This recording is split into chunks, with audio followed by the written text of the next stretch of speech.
Thumba two ସାମିଲ ହେଲେ ଆଲିଆ ଆସନ୍ତା ବର୍ଷ ରିଲିଜ୍ ହେବ ଫିଲ୍ମ। ତୁମ୍ବା ଫ୍ରାଞ୍ଚାଇଜ୍ରେ ସାମିଲ ହୋଇଛନ୍ତି ଆଲଫା ଗର୍ଲ ଆଲିଆ।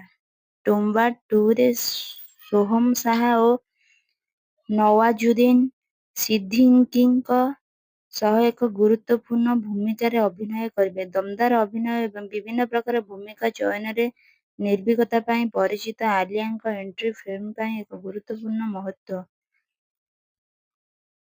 ତୁମ୍ବା ଟିମ୍ରେ ଯୋଗ ଦେବା ପରେ ଆଲିଆ ଗଣମାଧ୍ୟମକୁ କହିଛନ୍ତି, ପ୍ରଥମ ଥର ଫିଲ୍ମ ଦେଖିବା ପରଠୁ ଏହା ମୋ ସହିତ ରହିଛି। ଖୁବ୍ କମ୍ ଫିଲ୍ମ ଏଭଳି ଦୁନିଆ ସୃଷ୍ଟି କରନ୍ତି, ଯାହା ସହ ମନ ଆପଣାଛାଏଁ ଯୋଡ଼ା ହୋଇଥାଏ। ଏବେ ଏହି ଦୁନିଆର ଅଂଶ ହେବା ମୋ ପାଇଁ ସ୍ୱତନ୍ତ୍ର ଅନୁଭବ। ସୋହମ ଓ ନୱାଜଙ୍କ ସହ କାମ କରିବାକୁ ମୁଁ ଖୁବ୍ ଉତ୍ସାହିତ। ଏ ଦୁହେଁ ମୋର ଅନ୍ୟତମ ସବୁଠୁ ପ୍ରିୟ କଳାକାର। ଭାରତରେ ଦ୍ରୁତ ଲୋକପ୍ରିୟ ହେଉଥିବା ଲୋକକଥା ରୋମାଞ୍ଚକୁ ନୂଆ ପରିଚିତ ହୋଇଛି ତୁମ୍ବା।